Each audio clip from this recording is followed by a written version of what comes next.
Bueno, vamos a hablar de esta entidad que se conoce mucho en el pollo parrillero, que se denomina síndrome ascítico. Bueno, ascitis es un término que ya conocemos y vamos a recordarlo un poco. Se denomina ascitis a la condición patológica que consiste en la acumulación de líquido. Ese líquido suele ser plasma en la cavidad abdominal, producida por trastornos generales de edema, ¿no? Bueno, acá en las aves tenemos que hacer una salvedad, que es algo importante para tener en cuenta, que es que en las aves no tenemos el diafragma, que es un músculo que en los mamíferos proporciona una ayuda en cuanto a la respiración y que nos divide la cavidad torácica del abdominal. Por lo tanto, en las aves hablamos de una cavidad sola, única, a la que denominamos cavidad celómica. Lo mismo ocurre en los reptiles. De todas maneras, se permite en las aves decir cavidad abdominal. Se lo permite, no está mal dicho, pero quizás para ser más precisos y hablar con corrección sería mejor decir cavidad celómica. De todas maneras, reitero que en las aves se permite utilizar esa nomenclatura, pero de todos modos recordemos que no tienen diafragma y por ende no tienen la cavidad torácica separada del abdominal. Entonces, cuando a lo largo de la presentación quizás se nombre cavidad abdominal, a lo que nos referimos es a la cavidad celómica. En las aves existe, en los pollos en particular, esta enfermedad en la cual, más que decir ascitis como un signo, como venimos acostumbrados a hablar en otras materias, el síndrome ascítico se refiere a una enfermedad en particular, es una entidad con características epidemiológicas, clínicas y anatomopatológicas constantes que cursa con ascitis. Por eso nosotros charlamos de este síndrome ascítico, en donde la ascitis puede ser un signo que se presenta, y por lo general se presenta ese signo, pero muchas veces puede ser que se dé este síndrome ascítico sin la colecta de líquido en cavidad celómica, pero igual lo denominamos de esta forma, porque podemos ver las lesiones que se originan en otros órganos que nos dan una idea de esta falla congestiva que ocurre en las aves. Este síndrome conocido, descrito, con características constantes, ocurre en los pollos parrilleros. ¿Por qué en ellos? Bueno, porque existe una desigualdad marcada entre las demandas metabólicas de un crecimiento rápido al que se llegó a través de la selección y el desempeño cardiopulmonar del animal, que no acompaña al desarrollo de la biomasa muscular. Lo que ocurre es edema. Este edema genera insuficiencia. La insuficiencia cardíaca lleva a una mayor presión venosa y eso genera ascitis. Esto es un círculo que se retroalimenta. Si este círculo se corta en el momento apropiado, puede llegar a ser reversible la presencia de ascitis y el acúmulo de líquidos, pero en donde se perpetúa se vuelve irreversible. Todo lo que genere un aumento en la necesidad de oxígeno va a hacer que aumente la actividad cardíaca. Cuando aumenta la actividad cardíaca, ustedes saben que el miocardio tiene la capacidad como primera instancia de responder hipertrofiándose. Mientras tenga tiempo y nutrientes adecuados, el miocardio se hipertrofia. Cuando la exigencia hacia el miocardio supera la capacidad del miocardio de responder, la célula empieza a dilatarse, la célula cardíaca empieza a dilatarse. Y al dilatarse, el corazón, el miocardio se debilita, la pared se adelgaza y se debilita. Cuando esto ocurre, empezamos a tener una disfunción valvular, se acumula sangre en la aurícula, por ende empieza a aumentar la presión en las arterias pulmonares, se origina un edema pulmonar, se restringe el flujo de sangre al hígado, también en la vena cava anterior vamos a tener hipertensión y en lo que serían los sinusoides del hígado empieza a haber una presión elevada, todo el cuadro que conocemos como congestión pasiva crónica. la permeabilidad de la cápsula de Gleason se ve alterada y empieza a traspasar proteínas hacia la cavidad celómica junto con plasma y líquido. Y así es como se empieza a acumular líquido en cavidad celómica. Acá tenemos para recordar un dibujo más o menos de la circulación. Ahí podemos ver cómo la vena cava caudal trae los desechos desde el hígado, de la circulación sistémica,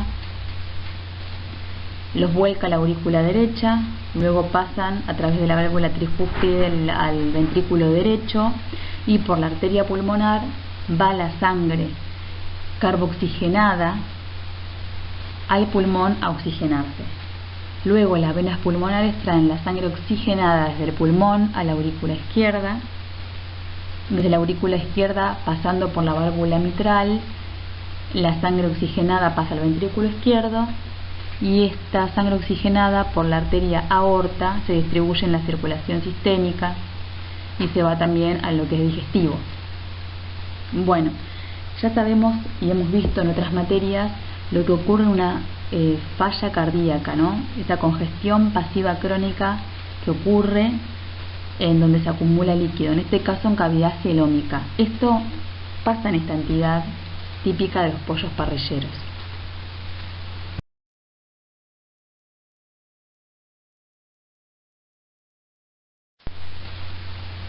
¿Cuáles son las causas por las cuales esta enfermedad se vuelve tan común en el parrillero?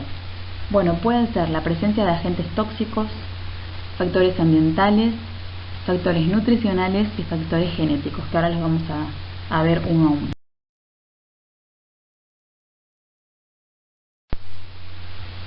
En cuanto a los agentes tóxicos, se nombran unos cuantos, entre ellos los nitrofuranos, los hidrocarburos. Los nitrofuranos eran usados para el tratamiento de coccidiosis, los cresoles, que se utilizaban para la desinfección de los galpones, el cloruro de sodio, o sea la sal, tanto contaminando el agua como los alimentos.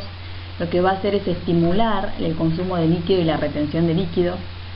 Las micotoxinas, que ya las nombramos en la clase, en la ABO anterior, que como ustedes saben causan daño hepático. Y vamos a ver más adelante que todas las enfermedades que dañen el pulmón, el hígado y el corazón contribuyen con que esta enfermedad se presente. La crotalaria son plantas. Lo que se puede encontrar contaminando a los alimentos son las semillas de esta planta, que también causan daño hepático. Las dioxinas y los clorofenoles. Bueno, las dioxinas se las describe como un contaminante ambiental estable, que cuando son consumidos en cantidades altas también generan daño hepático y bajan la inmunidad, lo mismo que los clorofenoles, que también generan daño hepático y bajan la inmunidad. Si bajan la inmunidad, tenemos probabilidad de que se presenten otras enfermedades que afecten el aparato respiratorio, por ejemplo, y vamos a ver que todas las enfermedades que afectan el aparato respiratorio van a colaborar con la etiopatogenia de esta enfermedad. El síndrome ascítico en sí es un síndrome que se describió hace mucho, pero en un principio no se ponían de acuerdo por qué se producía. Es una entidad que es tan multifactorial que costó entrever qué la generaba. Y van a ver a lo largo de estas diapositivas que puede ser generado por muchas cuestiones o se pueden dar situaciones en simultáneo que predispongan a esta entidad. Así que bueno, eso es una de las razones por las cuales estamos enumerando un montón de causas y de situaciones que colaboran con que se empiece a observar este síndrome. Factores ambientales como la altitud y la temperatura. Altitud en el sentido siguiente, que como ustedes saben, cuanto mayor es la altitud de una región, menor oxígeno disuelto hay en el aire. Hoy dijimos que todas aquellas causas de hipoxia van a predisponer a este síndrome. ¿Por qué? Porque al haber hipoxia, la respuesta refleja del organismo es la vasoconstricción arterial. Eso genera aumento en la resistencia vascular y aumenta la sobrecarga cardíaca. No significa que animales a altitudes no tan elevadas no puedan sufrir esta entidad, pero lo que sí se observó es que cuando se han hecho experiencias en las cuales se trata de simular un contexto parecido, se usan las mismas líneas de aves, y aquellas que están en altitudes mayores desarrollan este síndrome, de manera con mayor índice de mortalidad, mayor índice de morbilidad y con lesiones más graves.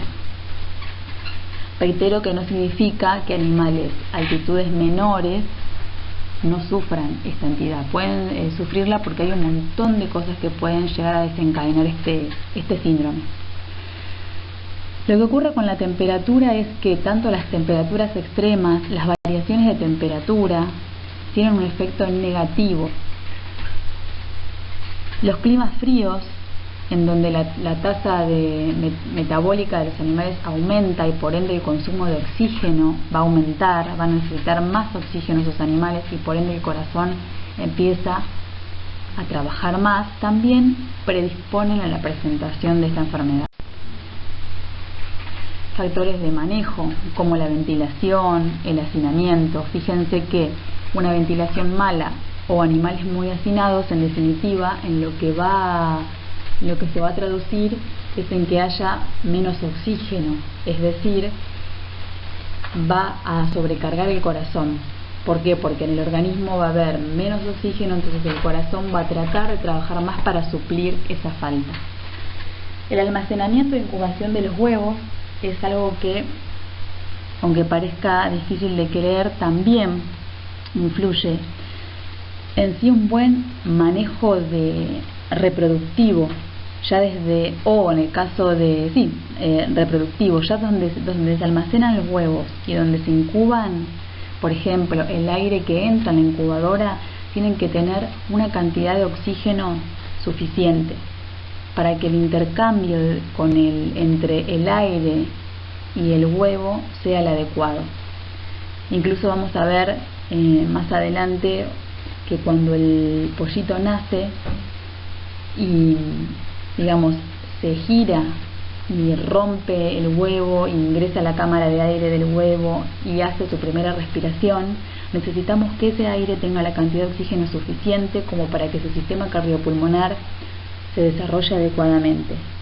Si esto no es adecuado desde ese primer momento, esto puede influir en la presentación posterior a lo largo de la vida de ese pollito del síndrome ascítico. También está influido por factores genéticos, y esto es algo que lo tenemos que considerar y recordar, porque además nos ayuda a entender por qué se dan animales como los pollos parrilleros y no en las ponedoras.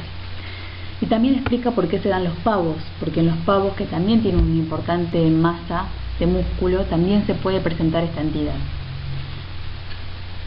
Recordemos que los parrilleros se terminan aproximadamente a los 45-50 días, o sea, es decir, prácticamente a los 2 meses, mes y medio, 2 meses, y esta entidad se empieza a presentarse, empezamos a notar animales que presentan la signología típica de esta enfermedad a partir de la semana 3. A partir de la semana 3, o sea, aproximadamente a la mitad de lo que es la cría, a la mitad del engorde, ya empieza a verse esta enfermedad. Y en los pavos, más o menos en la semana 6, semana 7. ¿Por qué ocurre en los parrilleros? Bueno, hoy decíamos que todo lo que aumente el consumo de oxígeno, es decir, aumente las necesidades de oxígeno, va a favorecer a este síndrome. O sea, todo lo que genere hipoxia, es decir, que haya poco oxígeno o que estemos necesitando más del que hay. Bueno, ustedes saben que los pollos parrilleros se los seleccionó basándose en caracteres de interés productivo, o sea, es decir, el desarrollo de la pechuga, patamuslo, cortes de interés zootécnico que nos interesan para la industria cárnica. Son animales que tienen una pechuga muy grande, masas musculares muy desarrolladas, y lo realizan esa síntesis de proteína la realizan en muy poco tiempo. Tienen un índice de conversión de 2.1, es decir, consumen 2 kilos de alimento y producen 1 kilo de carne. Incluso se está hablando últimamente de que hay índices de conversión de 1,5.1, es decir, consumen 1,5 kg de alimento y producen 1 kg de proteína. O sea, son animales con una eficiencia de biosíntesis de proteínas muy marcada. Eso se lo logró a través de la selección. Se fue buscando la mejora, o sea, se seleccionó en función de que se conviertan en máquinas de producir de músculo. Pero no se tuvo tan presente otras características como ir acompañando con una anatomía y fisiología cardiopulmonar que esté a la altura de las circunstancias. Entonces se generó, por la mano del hombre, la selección y demás, un animal con una capacidad de biosíntesis de músculo muy marcada, con una tasa de crecimiento muy elevada, pero no se acompañó a esa selección con un sistema cardiopulmonar que esté a la altura de las circunstancias. Es decir, que el sistema cardiopulmonar de los pollos parrilleros en particular llega un momento que no llegan a abastecer esa demanda metabólica que tiene su exponencial, su crecimiento. O sea, tienen tanta capacidad de crecimiento que el sistema anátomo-fisiológico cardiopulmonar no llega a abastecerlo. Reiteramos entonces que todo lo que causa hipoxia genera constricción arteriolar de las arterias. Eso aumenta la resistencia vascular y lleva a una sobrecarga cardíaca. Y como decíamos hoy, el miocardio en un principio se va a hipertrofiar y luego, cuando ya se agoten sus capacidades de responder, se va a dilatar. Eso lleva a debilidad del miocardio. Sumado a todo esto que ocurre, sumado a esto, estamos en presencia de un animal que tiene genéticamente el potencial de convertir muy eficientemente lo que consume en músculo. Ustedes saben que todo tejido que esté en anabolismo va a aumentar las necesidades de oxígeno. Esto es lo que logramos a partir de la selección y de las cruzas. Se logró un animal con una capacidad de conversión en músculo muy alta, pero como decíamos hace un ratito, no tiene un sistema cardiopulmonar que acompañe. Toda esta situación conlleva sobrecarga cardíaca y vascular, tenemos distensión del ventrículo derecho, se dificulta el retorno venoso, se congestiona todo lo que ese sistema aporta. Entonces vamos a ver todos los vasos hepáticos, los vasos mesentéricos con congestión, hasta que empieza a haber trasudación de líquidos a las cavidades. La trasudación de líquidos en gran parte tiene que ver por este desequilibrio y congestión que hay en todo el organismo. Y además vamos a encontrar que ese líquido tiene proteínas, pocas, pero tiene, que son aquellas que se escapan desde el hígado. Se escapan en el sentido que la cápsula de Gleason se vuelve permeable frente a esa presión al escape de estas proteínas. ¿Cómo veremos a estos animales que presentan esta enfermedad? Muchas veces van a morir sin tener signos. Vemos animales que se mueren repentinamente. Si no, podemos ver que están depresivos, no comen, no caminan bien. Se describe también lo que se llama postura de pingüino, que es que las gallinas se apoyan en los tarsos, entonces toman la postura de un pingüino. Tienen dificultades en la marcha porque tienen el abdomen lleno de líquido, y eso va a dificultar que esos animales se muevan. Podemos observar palidez o cianosis de la cresta y los barbillones, primero porque, en sí son animales que están en hipoxia. Y lo que se describe es el sonido de chapoteo, si se permite el término, cuando se moviliza el ave. Lo que se llama la maniobra de sucusión es positiva. Ustedes agarran a uno de esos animales, lo mueven y pueden percibir, darse cuenta que tiene líquido en su interior.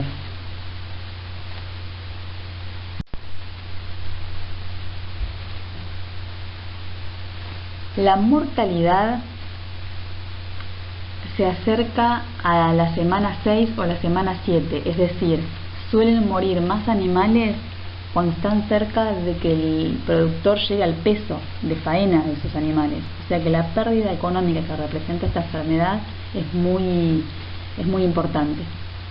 Y bueno, tiene una mortalidad aproximada bastante variable de un 4 a un 36%. Ahora vamos a hablar un poco de las lesiones, más adelante tenemos unas imágenes, pero como podemos imaginar son aves que tienen el abdomen muy distendido, la piel se la observa roja. Cuando abrimos la cavidad celómica en la necropsia podemos observar que tiene un líquido bastante claro, no es turbio y no es denso, porque no es un exudado, es un trasudado. Y muchas veces podemos no encontrar el trasudado en la cavidad celómica, pero podemos imaginarnos o darnos cuenta que estamos en presencia de esta entidad por otras lesiones que nos indican un trastorno, una falla cardíaca congestiva.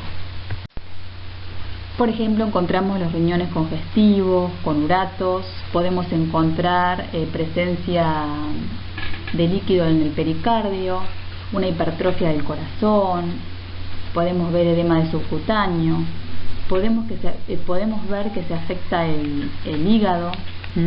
En el hígado depende en qué estadio estemos, podemos encontrar un hígado agrandado con bordes redondeados o más bien un hígado pequeño de color oscuro.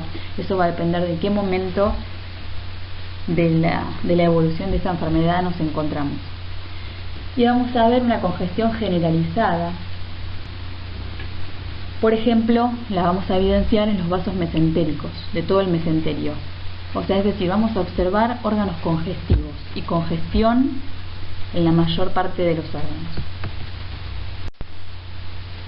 Bueno, en este caso podemos ver un abdomen distendido, ya se observa una coloración azulada en la piel. Acá se procedió a retirar la piel con las plumas y se observa el abdomen que está distendido. Si lo comparan con la pechuga, por lo general el abdomen es bastante corto en relación a la pechuga y ahí se lo ve muy largo, muy abalonado. Acá se procede a abrir cavidad celómica. Lo que pueden ver es la pechuga, la punta de la pechuga, ahí se hace un corte y se diseccionó lo que sería la pared del abdomen y se observa ese líquido color amarillento en cavidad celómica que normalmente no debería estar. También podemos tener lesiones cardíacas. Habíamos dicho que el corazón se dilata, se distiende el ventrículo derecho, se puede acumular líquido en el pericardio y a lo que lleva todo esto es que el corazón se debilite y esto genera insuficiencia circulatoria. Esto sigue aumentando el acúmulo de líquidos. Acá lo que podemos ver, ahí lo que ven es un corazón con el pericardio y por debajo se observa el hígado. Lo que podemos observar es que está aumentado de tamaño el corazón. En esta foto, donde nos marcan esas flechitas, es la aurícula derecha que está aumentada de tamaño y los que están arriba son corazones que no tienen lesión. Si comparamos, los de abajo se ven bastante aumentados de tamaño. Acá lo que podemos observar son cortes transversales del corazón. Los de la izquierda, que tienen las flechitas, nos muestran bien el agrandamiento del corazón, y los que están en la derecha, fíjense, con un tamaño más reducido y con un espesor de la pared más engrosado del corazón. Esos son los normales. Como ustedes pueden ver, las variaciones en el tamaño y la distensión es bastante manifiesta y obviamente todo eso se traduce en una falla cardíaca.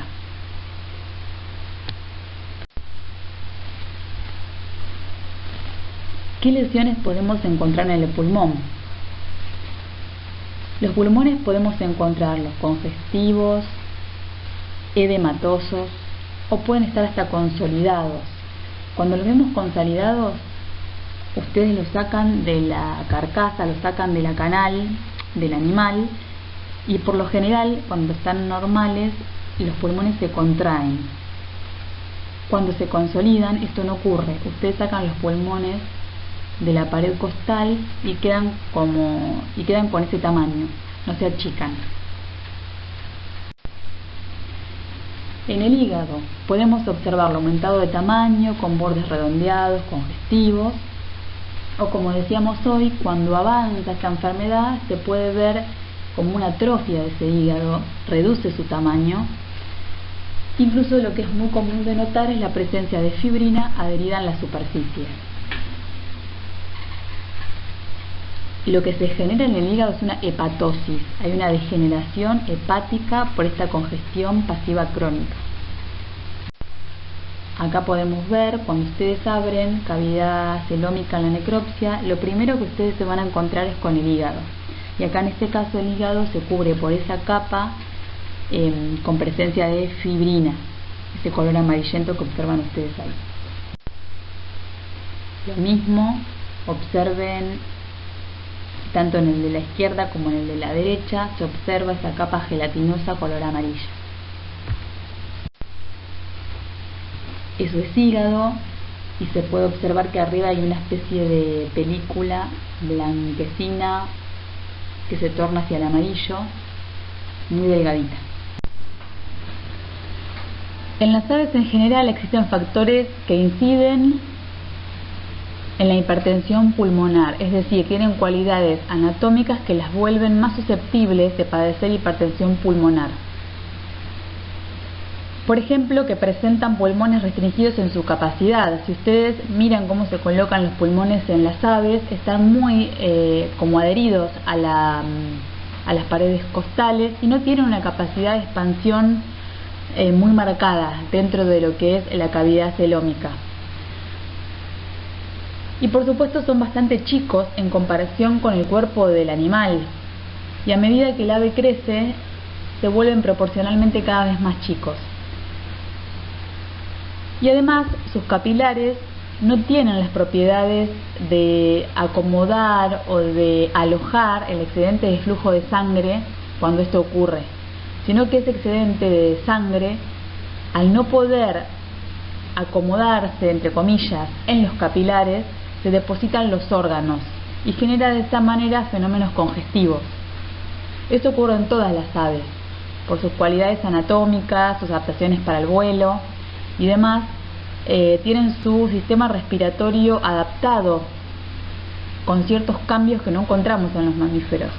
Pero además en los parrilleros se suma este fenómeno de tener grandes demandas de oxígeno por la eficiencia de producción de músculos. Tienen un tejido en un anabolismo muy grande, eso hace que aumenten las demandas de oxígeno. Sumado a los factores propios de ser aves, a los factores anatómicos que las limitan, se hace todo un contexto que las hace propicias para sufrir esta enfermedad.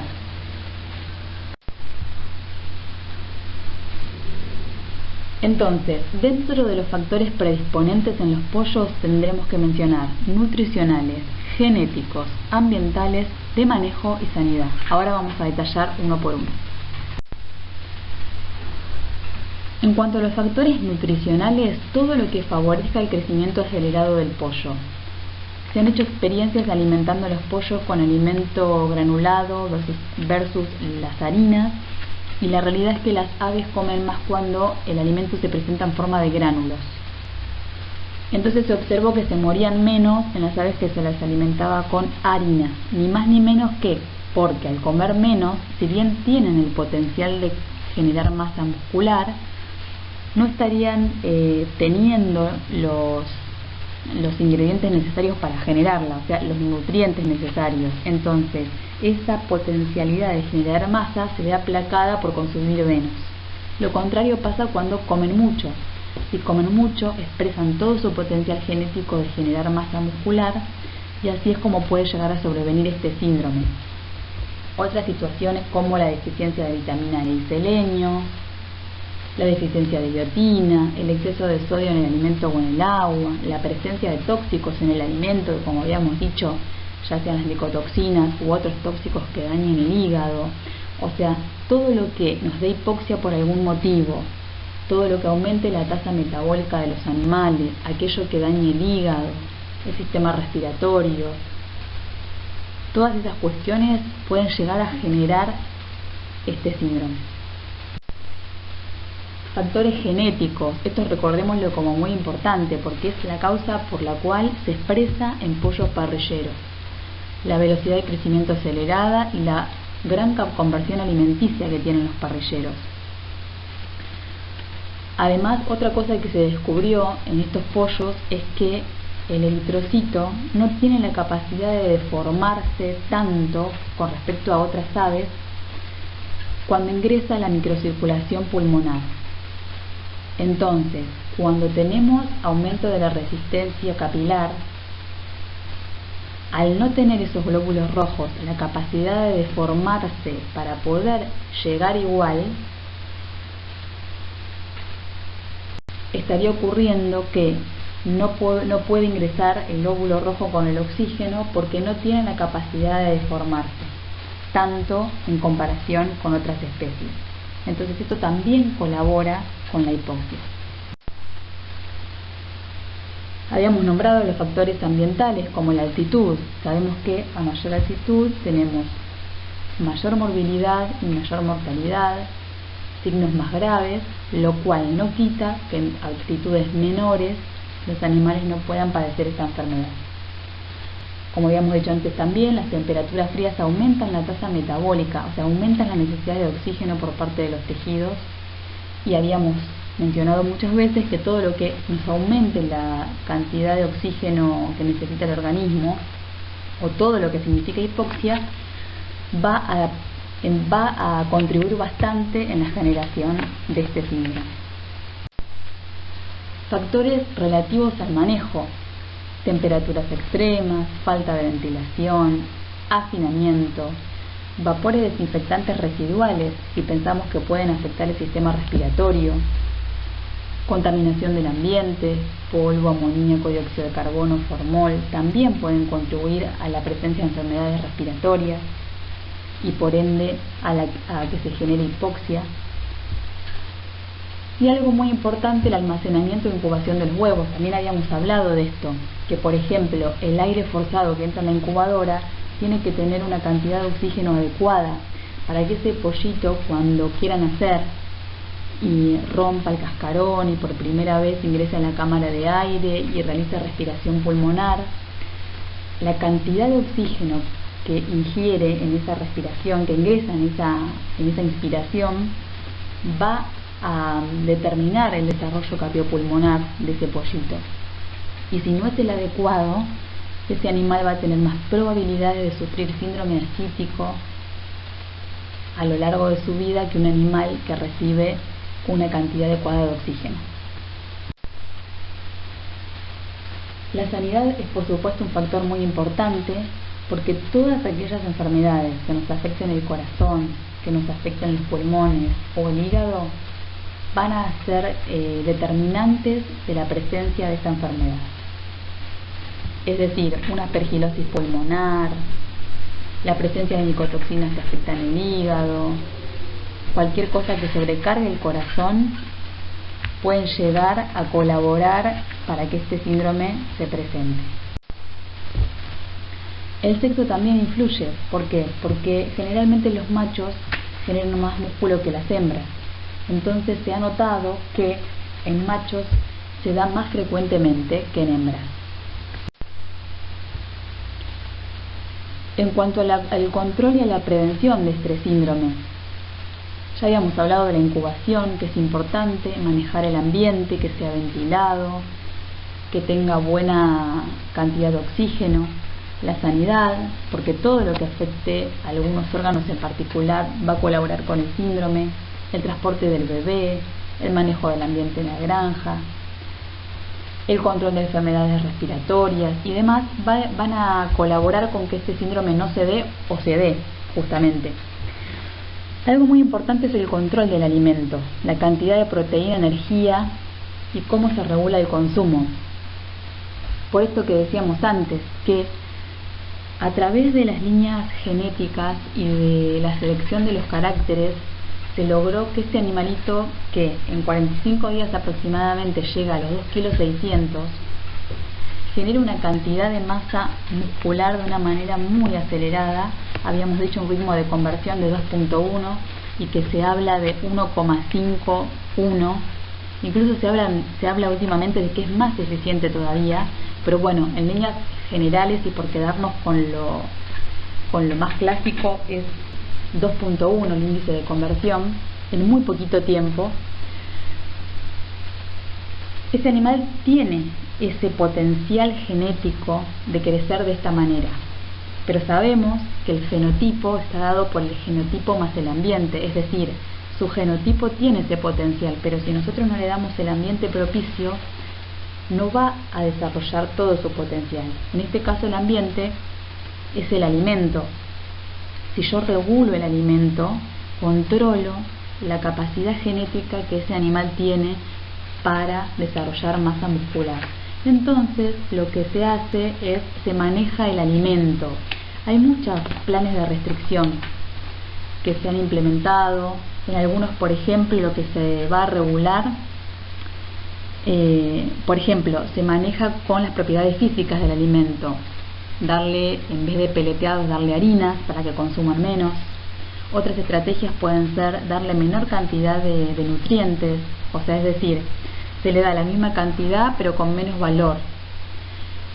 Y eso se suele regular los primeros 21 días. En los primeros 21 días del parrillero se regula la cantidad de nutrientes y después de los 21 empiezan a darle más nutrientes, más proteína, más energía y se logra un efecto compensatorio. Pero se ha visto que no expresan tanto esta entidad. Otros planes pueden ser restringir el tiempo de acceso al alimento. Hay protocolos que lo que te recomiendan es que coman lo mismo que comerían, pero en un tiempo restringido, es decir, todo el consumo que tendrían en un día, en vez de que lo hagan a manera libre, se restringe el alimento en tiempos, se les permite el acceso en determinado tiempo. Cada situación tiene su ventaja y su desventaja, pero bueno, lo más importante es que tengamos en cuenta que a través de manejar el alimento, ya sea la calidad que ese alimento tiene, el tiempo que accede en el alimento, etcétera, puede ayudarnos a controlar la presencia de esta enfermedad. ¿Por qué? Porque en definitiva lo que estamos haciendo es generar o no que expresen su potencial de crecer, de generar masa muscular. Estas son unas fotitos de un compañero nuestro, de Norberto, que en su veterinaria tuvo un caso. Bueno, él hace pequeños, así que bueno, tiene acceso a otras herramientas. Le hizo una ecografía, observó la presencia de líquido y luego extrajo ese líquido. El líquido que se da, la colecta que se da en esta enfermedad es un líquido es una colecta no inflamatoria. Es un trasudado, es decir, tiene una densidad baja, tiene un índice de proteínas menor al 3%, es un líquido claro, poco denso, ¿sí? Eso es un consenso respecto de esta enfermedad. Al principio, cuando se la encontró y se la describió y no se llegaba a ninguna conclusión o no se tenía bien en claro por qué se generaba, y esto no se tenía en claro porque está influenciada por muchas cuestiones, una enfermedad multifactorial, entonces costó definir el origen. Lo único que consensuaban en un principio es que no era una enfermedad infecciosa. Luego con el tiempo se llegó a entender que había un montón de factores que la generaban, pero siempre se concordó en que es una enfermedad no infecciosa. Bueno, un profesor de la cátedra que se jubiló decía una frase que yo creo que caracteriza a esta enfermedad y es bueno tenerla presente como para recordarla, porque en definitiva lo más importante de ella, o lo más interesante, es la etiopatogenia. Y él decía lo siguiente. Él decía: el pollo moderno es un Fórmula 1 con un motor de Fiat 600. Y yo creo que es una frase que grafica realmente esta enfermedad, porque a través de la selección se logró un pollo que es una verdadera máquina de producir músculo, pero no se seleccionó o se dejó de lado las características anatomofisiológicas, como decíamos hoy, que haya un sistema cardiopulmonar que acompañe. Digamos, se logró lo que se buscaba en cuanto a la eficiencia de conversión alimenticia y a la generación de músculo, pero nos olvidamos del motorcito de ese pollo de hoy. Así que bueno, un poco recordando lo que él nos enseñaba, tenemos esta frase como para que nos grafica la etiopatogenia de esta enfermedad.